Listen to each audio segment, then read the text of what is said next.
Hello viewers, welcome to economics classes. Last video में हमने आपको पूर्ति और पूर्ति के नियम के बारे में बताया था। उम्मीद है आपने मेरा वीडियो देखा होगा, और अगर आपने वो वीडियो नहीं देखा है तो उसका लिंक नीचे डिस्क्रिप्शन बॉक्स में है या ऊपर आई बटन पर क्लिक करके आप उस वीडियो को देख सकते हैं।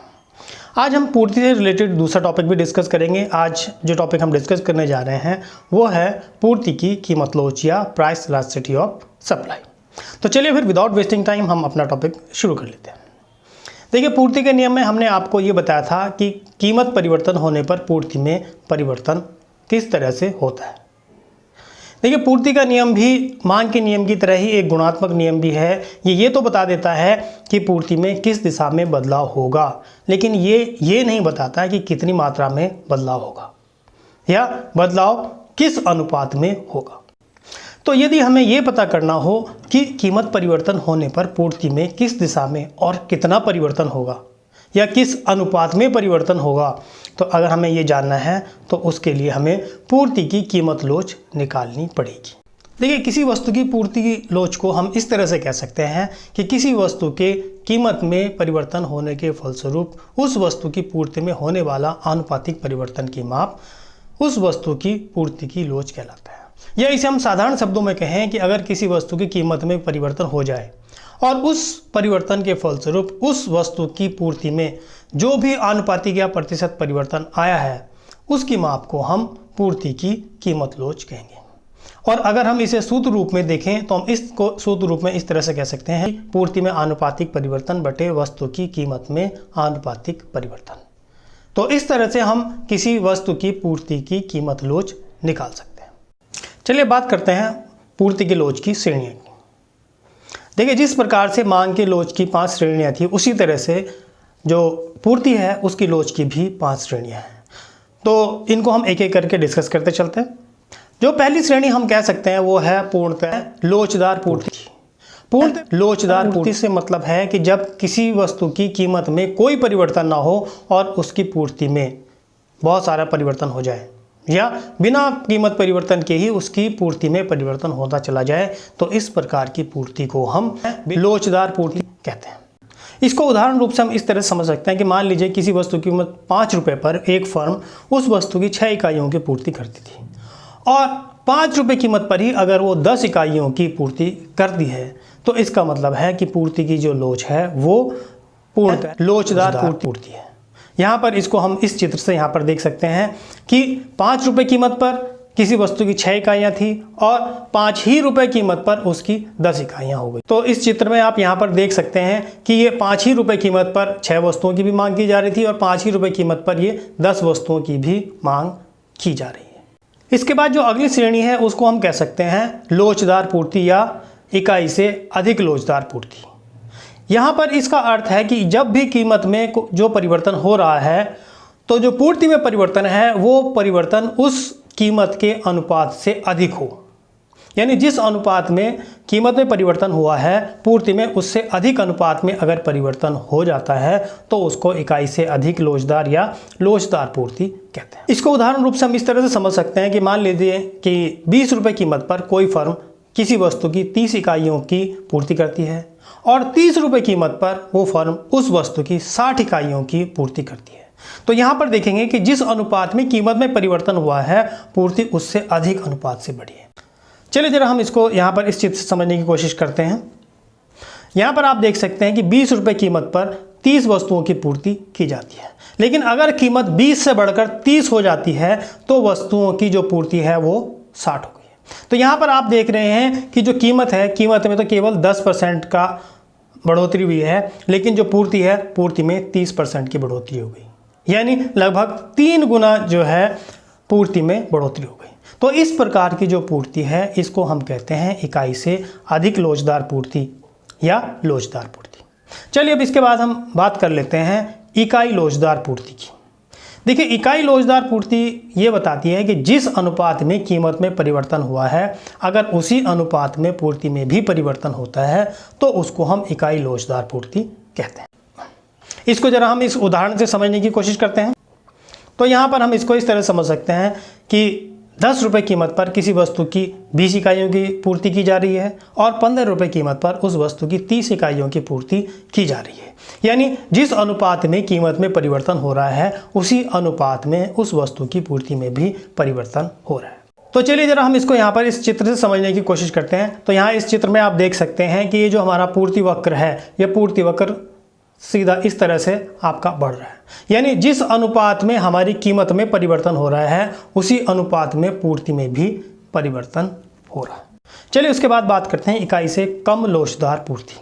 देखिए इकाई से कम लोचदार पूर्ति ये बताती है कि जिस अनुपात में कीमत में परिवर्तन हुआ है पूर्ति उससे कम अनुपात में परिवर्तित होती है। यानी जिस अनुपात से कीमत बढ़ी है या घटी है पूर्ति उस अनुपात से कम अनुपात में या तो बढ़ेगी या घटेगी। तो इसको हम इस तरह समझ सकते हैं कि मान लीजिए 10 रुपये कीमत पर किसी वस्तु की 40 इकाइयों की पूर्ति की जा रही थी और 20 रुपये कीमत पर उसी वस्तु की 60 इकाइयों की पूर्ति की जा रही है। तो यहाँ पर हम देख सकते हैं कि जिस अनुपात में कीमत में परिवर्तन हो रहा है पूर्ति उस अनुपात से कम अनुपात में परिवर्तित हो रही है। तो चलिए जरा इसको हम इस चित्र से समझने की कोशिश करते हैं। तो यहाँ पर आप देख रहे हैं कि ये 10 रुपये कीमत से बढ़कर कीमत 20 रुपये हो जाती है, लेकिन जो पूर्ति है वो 40 से 60 पर पहुँची है। यानी यहाँ पर आप देख सकते हैं कि जिस अनुपात में कीमत में परिवर्तन हुआ है पूर्ति उस अनुपात में नहीं बढ़ी, यानी उससे कम बढ़ी है। तो इसको हम इकाई से कम लोचदार पूर्ति या बेलोचदार पूर्ति कह सकते हैं। इसके बाद जो पूर्ति की अगली श्रेणी है उसको हम कहते हैं पूर्णतः बेलोचदार पूर्ति। पूर्णतः बेलोचदार पूर्ति ये बताती है कि कीमत में कोई भी परिवर्तन हो जाए पूर्ति की मात्रा ज्यों के त्यों बनी रहती है, यानी उसमें कोई परिवर्तन नहीं होता है। इसको हम उदाहरण रूप से इस तरह समझ सकते हैं कि 20 रुपये कीमत पर किसी वस्तु की 20 इकाइयों की पूर्ति की जा रही है और 40 रुपये कीमत पर भी उस वस्तु की 20 ही इकाइयों की पूर्ति की जा रही है। और अगर हम इसको रेखा चित्र में देखें तो यहाँ पर हम देख सकते हैं कि इस वस्तु की 20 रुपये इकाई पर भी जितनी वस्तुओं की पूर्ति की जा रही थी 40 रुपये कीमत पर भी उतनी ही वस्तुओं की पूर्ति की जा रही है। यानी यहाँ पर आप देखेंगे कि जो हमारा सप्लाई कर्व है वो सीधा पैरेलल ऊपर की तरफ खड़ा हो गया है। देखिए पूर्ति के लोच की श्रेणियों को हम दो और विधियों से निकाल सकते हैं। एक है ज्यामितीय विधि रीति और दूसरी है प्रतिशत या आनुपातिक विधि के द्वारा। तो सबसे पहले हम ज्यामितीय विधि की ही बात कर लेते हैं। देखिए कुछ ऐसे नियम हैं जिनके द्वारा हम आसानी से पता कर सकते हैं कि जो पूर्ति वक्र है वो किस प्रकार की पूर्ति की लोच को प्रदर्शित कर रहा है। यानी ये जो पांचों की पांचों श्रेणी हमने बताई हैं वो हम आसानी से बता सकते हैं। तो चलिए फिर इसको एक एक करके हम यहाँ पर डिस्कस कर लेते हैं। तो सबसे पहले बात कर लेते हैं हम पूर्णतः पूर्ति। देखिए इसका चित्र यहाँ पर आपको दिखाई दे रहा है कि अगर जो पूर्ति वक्र है वो इस तरह सीधा x अक्ष के समानांतर है तो इसका मतलब कि जो पूर्ति है वो पूर्ण लोचदार पूर्ति है। इसके बाद बात कर लेते हैं इकाई से अधिक लोचदार की। तो यहाँ पर इस चित्र में देखें आप, तो अगर हमारा पूर्ति वक्र y एक्स से मिलकर फिर आगे की तरफ बढ़ रहा है तो ये बताता है कि जो पूर्ति है वो इकाई से अधिक लोचदार वाली श्रेणी की है। और अगर हमारा ये पूर्ति वक्र x अक्ष से लग के तब आगे की तरफ बढ़ रहा है, जहाँ जैसे आप यहाँ पर इस चित्र में देख सकते हैं, तो ये बताता है कि जो हमारी पूर्ति है वो इकाई से कम लोचदार है। तो यहाँ पर आप इस चित्र में देखिए, यहाँ पर इस चित्र में देखेंगे तो जो हमारा सप्लाई कर्व है वो मूल बिंदु से आगे की तरफ बढ़ रहा है। तो जब भी हमारा पूर्ति वक्र मूल बिंदु से आगे की तरफ बढ़ता है तो वो इकाई लोचदार है। यहाँ पर एक चीज़ ध्यान देने की, जरूरी नहीं है कि ये जो पूर्ति वक्र हो ये 45 डिग्री के एंगल में ही हो, ये किसी भी तरह हो सकता है, यानी इस तरफ या इस तरफ भी हो सकता है। लेकिन अगर ये मूल बिंदु से आगे की तरफ बढ़ रहा है तो ये इकाई लोचदार पूर्ति को दर्शाता है। इसके बाद हम बात करते हैं पूर्णतः बेलोचदार पूर्ति।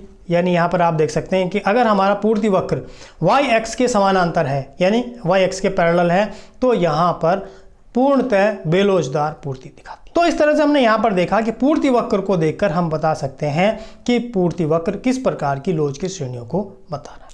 चलिए अब जरा कीमत की प्रतिशत विधि या अनुपातिक विधि को निकालने की कोशिश करते हैं। तो देखिए जो इसका सूत्र है वो है पूर्ति की मात्रा में प्रतिशत परिवर्तन बटे पूर्ति की कीमत में प्रतिशत परिवर्तन। तो इसको हम किस तरह से निकाल सकते हैं? इसको इस तरह से निकाल सकते हैं कि Q1 minus Q by Q by P1 minus P by P। अगर हम इसको परसेंटेज से निकालें तो इसको हम इस तरह से कह सकते हैं कि change of Q by Q multiply by 100 by change of P by P multiply by 100। और या इसको हम यहाँ पर सॉल्व करें तो हम इस तरह से सॉल्व करके जो हमारे पास निकल के आएगा वो निकल के आएगा change of Q by change of P multiply by P by Q। देखिए जो चेंज ऑफ Q और चेंज ऑफ P है, यानी चेंज ऑफ Q का मतलब हो गया है कि Q1 माइनस Q। Q1 जो हमारी जो नई पूर्ति है, Q जो हमारी पुरानी पूर्ति थी, P1 माइनस P यानी P1 जो हमारी नई कीमत है, P जो हमारी ओरिजिनल कीमत थी। तो इस तरह से चेंज ऑफ P और चेंज ऑफ Q है। तो इस प्रकार से हम प्रतिशत रीति द्वारा या आनुपातिक रीति के द्वारा वस्तु की पूर्ति की कीमत लोच निकाल सकते हैं। चलिए जरा इसको संख्यात्मक उदाहरण से समझने की कोशिश करते हैं, हमको ज़्यादा क्लियर हो पाएगा कि प्रतिशत विधि द्वारा किस तरह से हम किसी वस्तु की पूर्ति की कीमत लोच निकाल सकते हैं। तो पहला प्रश्न करते हैं। एक वस्तु की 10 रुपये प्रति इकाई कीमत पर 500 इकाइयों की पूर्ति की जाती है। यदि इसकी कीमत में 10% की कमी हो जाने पर पूर्ति घटकर 400 इकाइयाँ रह जाए तो पूर्ति की लोच क्या होगी। तो इसको हम इस तरह से सॉल्व कर सकते हैं कि कीमत हमको पहले दी हुई है कि 10 रुपये है। अब इस कीमत में 10% की कमी आ गई है, यानी 10 रुपये का 10% कितना होता है, हम उसको निकालते हैं। तो सबसे पहले हम ये 10 रुपये की जो 10% है उसको निकालने का प्रयास करेंगे। तो 10 रुपये का 10% हम इस तरह से निकाल लेंगे, 10 मल्टीप्लाई बाय 10 डिवाइड बाय 100, यानी जो निकल के आएगा वो है 1, यानी 10 रुपये का जो 10% है वो है 1। अब हम अपना जो फॉर्मूला है उसमें ये सारी की सारी वैल्यूज़ डालते हैं। तो इसको हम यहाँ पर देखते हैं कि जो हमारी नई कीमत हो जाएगी हमारी 9 रुपये, यानी 10 माइनस 1 इजकल टू 9। और जो हमारा Q1 है वो हमारा 500 है, जो Q हो गई वो हमारी 400 हो गई। चेंज ऑफ Q यानी 400 माइनस 500 यानी वो हो गए हमारे पास 100। अब हम यहाँ पर अपना फॉर्मूला यूज़ करते हैं कि P by Q into change of Q by change of P। जो हमारी P है वो 10 है और जो हमारा Q है वो 500 है, जैसे कि हमने क्वेश्चन में देखा। और चेंज ऑफ जो Q है यानी जो क्वांटिटी में चेंज आया है वो -100 का है और जो प्राइस में चेंज आया है वो है -1 का। तो जब हम इसको सॉल्व करेंगे तो ये सॉल्व करके आ जाएगा 2। तो इस तरह से हम देखते हैं कि यहाँ पर पूर्ति की लोच 2 है। तो इस तरह से आप इन दो संख्यात्मक उदाहरण से समझ गए होंगे कि पूर्ति की लोच को हम प्रतिशत विधि द्वारा या आनुपातिक विधि द्वारा किस तरह से निकाल सकते हैं। उम्मीद है आपको वीडियो पसंद आया होगा। अगर वीडियो पसंद आया है तो वीडियो को लाइक करें, चैनल को सब्सक्राइब करें, साथ ही साथ वीडियो शेयर करें। अगर कोई चीज़ इस वीडियो में समझ में नहीं आई है तो आप कमेंट बॉक्स में लिख सकते हैं। साथ ही साथ अगर किसी और टॉपिक पर आपको वीडियो चाहिए तो आप वो भी कमेंट बॉक्स में लिख सकते हैं। हम कोशिश करेंगे कि उस पर ज़रूर वीडियो बनाएं।